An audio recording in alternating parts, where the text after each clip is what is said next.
Custard పౌడర్తో pudding ice చాలా టేస్ట్గా అయితే ఉందండి. చాలా సింపుల్ ప్రాసెస్లో తయారు చేసుకోవచ్చు. టేస్ట్ మాత్రం చాలా బాగుంది. వచ్చేది ఎండాకాలం కాబట్టి చక్కగా ఇలా పుడ్డింగ్ ఐస్లో కూడా చేసి పిల్లలకైతే పెట్టండి. చాలా వాళ్ళు ఇష్టంగా అయితే తింటారనమాట. టేస్ట్ అయితే మాత్రం చాలా బాగుందండి. ఇలా కస్టర్డ్ పౌడర్తో ఈ పుడ్డింగ్ ఐస్ మాత్రం చాలా బాగుందండి. మరి చాలా సింపుల్గా తయారు చేసుకోవచ్చు. ఒక అర లీటర్ పాలతో అయితే మనకి ఎంత పుడ్డింగ్ ఐస్ అయితే తయారవుతుంది అనమాట.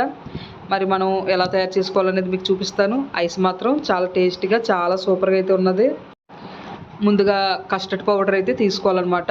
ఇది వెనిలా ఫ్లేవర్ అయితే. అలాగే ఒక అర లీటర్ పాలు అయితే తీసుకున్నానండి. ఇవి గేదె పాలు, చిక్కడి పాలు. కొంచెం పాలు ఒక గిన్నెలోకి అయితే తీసుకుందాము. కొంచెం పాలు తీసుకొని ఈ పాల్లోనే ఒక 3-4 స్పూన్లు మనం కస్టర్డ్ పౌడర్ అయితే వేసుకొని బాగా కలిపి పెట్టేసుకోవాలి. ఉండలేకుండా ఇలా బాగా కలిపి పెట్టేసుకోవాలి. ఇప్పుడు స్టవ్ మీద ఒక కళాయి పెట్టుకోండి. ఇప్పుడు మిగతా పాలు కూడా వేసేసుకోండి. వేసుకొని బాగా పొంగు వచ్చే వరకు కూడా ఒక 2-3 పొంగులు కూడా వచ్చే వరకు కూడా బాగా మరిగించుకోవాలి. ఇలా 2-3 బాగా పొంగులు అయితే రావాలన్నమాట. ఇలా పాలు బాగా మరిగిన తర్వాత ఇందులోకి ఒక కప్పు షుగర్ అయితే వేసుకుంటున్నాను. ఒక కప్పు షుగర్ అయితే ఇలా వేసుకోవాలన్నమాట. ఇది టేస్ట్ తగ్గట్టుగా వేసుకోవాలి. మీరు ఇక్కడ టేస్ట్ చేసి కూడా చూసుకోవచ్చు.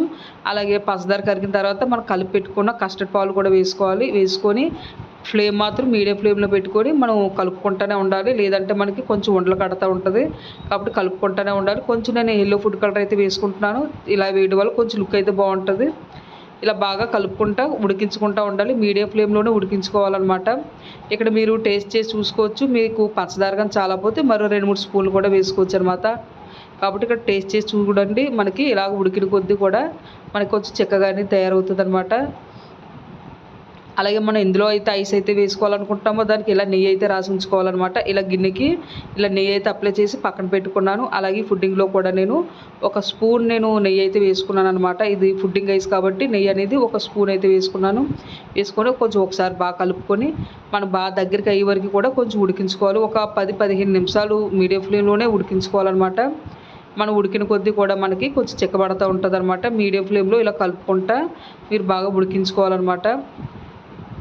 మనం ఈ ప్రాసెస్లో అయితే అంతా కూడా మీడియం ఫ్లేమ్లోనే మనం ఇలా ఉడికించుకోవాలి. హెవీ ఫ్లేమ్ పెట్టామంటే మీకు వంటలు కట్టేసి అడుగు పడేస్తూ ఉంటుంది అనమాట. అలాగే మనం బాగా ఉడికిన తర్వాత చూడండి ఇలా గరిటెకి కొంచెం మందంగానే అంటుకుంటుంది. చూడండి గీత అనేది ఇంత క్లియర్గానే ఇది కనబడుతుంది అనమాట. అంటే మనకి ఉడికిపోయినట్టే. ఇప్పుడు స్టవ్ ఆఫ్ చేసుకోవచ్చు. ఇప్పుడు మనం నెయ్యి రాసిన గిన్నె ఉంది కదా, ఈ గిన్నెలో అయితే మొత్తం వేసేసుకోండి. ఈ కస్టర్డ్ మిల్క్తో తయారు చేసుకునే మిశ్రమం అంతా కూడా ఇప్పుడు ఈ గిన్నెలో అయితే వేసేసుకోండి. ఇలా నెయ్యి రాసిన గిన్నెలోకి ఇలా పూర్తిగా కూడా ఇలా వేసేసుకోవాలన్నమాట. ఈ వేడి వేసేసుకోవాలి. వేసి ఇది బాగా చల్లారిపోవాలన్నమాట. ఇది బాగా మనకి చల్లారిన తర్వాత దీన్ని ఫ్రిడ్జ్లో హై కూలింగ్లో అయితే పెట్టుకోవాలన్నమాట. గట్టి పడే వరకు కూడా మీరు కూలింగ్లో పెట్టుకోండి. మీకు 5-6 గంటల వరకు కూడా టైం అయితే పడుతుంది అనమాట. 5-6 గంటలకు మీకు గట్టిగా అనేది తయారైపోద్ది. హై కూలింగ్లో పెట్టుకోండి. హై కూలింగ్లో ఫ్రిడ్జ్లో అయితే పెట్టుకోండి. గట్టిగా అయిన తర్వాత మీకు చూపిస్తున్నాను. చూడండి మనకి తయారైపోయింది. ఇంత గట్టిగానే ఇది ఉండాలన్నమాట. ఐస్ కాబట్టి ఇలా గట్టిగా ఉండాలన్నమాట. మనకి బాగా సెట్ అయిపోయింది. చాలా ఫ్రీగా నెయ్యి రాసి పెట్టుకున్నాం కాబట్టి చాలా ఫ్రీగా మనకి ఊడొచ్చేద్ది. ఇప్పుడు దీన్ని మనం తిరగవేసుకుందాము ప్లేట్లోకి. ఇలా ప్లేట్ అనేది తీసుకొని చిన్న చాక్తో ముందు చిన్న లైట్గా పక్కన లూజ్ చేసుకోండి. చాలా సింపుల్గా మనకి ఊడొచ్చేద్ది. ఇలా మీరు బబులించుకున్నారంటే చక్కగా మనకి పుడ్డింగ్ ఐస్ అనేది రెడీ అయిపోయింది. చూసారుగా ఎంత కలర్ఫుల్గా ఉందో.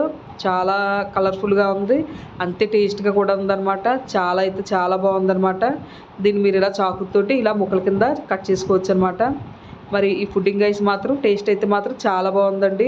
ఒక అర లీటర్ పాలకి మనకి ఇంత పుడ్డింగ్ ఐస్ అయితే అవుతుంది అనమాట. ఒక 6-7 గంటలు కానీ ఫ్రిడ్జ్లో పెట్టుకొని గట్టిగా ఉన్న వరకు ఉంచారంటే ఇలా ఐస్లా తయారవుతుంది. దీన్నే మీరు ఒక 2 గంటల తర్వాత ముందే తీసారంటే మీకు పుడ్డింగ్ అనేది అవుతుంది అనమాట. దానికి దీనికి కొంచెం డిఫరెంట్ అంతే. ఈ టేస్ట్ అయితే మాత్రం చాలా బాగుందండి. కస్టర్డ్ పౌడర్తో మాత్రం కంపల్సరీగా మీరు ట్రై చేయండి. పిల్లలకి ఇలాగ ఇంటికాడే మీరు ఇలా చేసి పెట్టండి. ఐస్ అయితే మాత్రం చాలా టేస్ట్గా అయితే ఉంది. మరి మీకు ఈ రెసిపీ నచ్చితే కంపల్సరీగా లైక్ చేయండి, షేర్ చేయండి, సబ్స్క్రైబ్ చేసుకోండి నా ఛానల్ని. Okay friends, bye.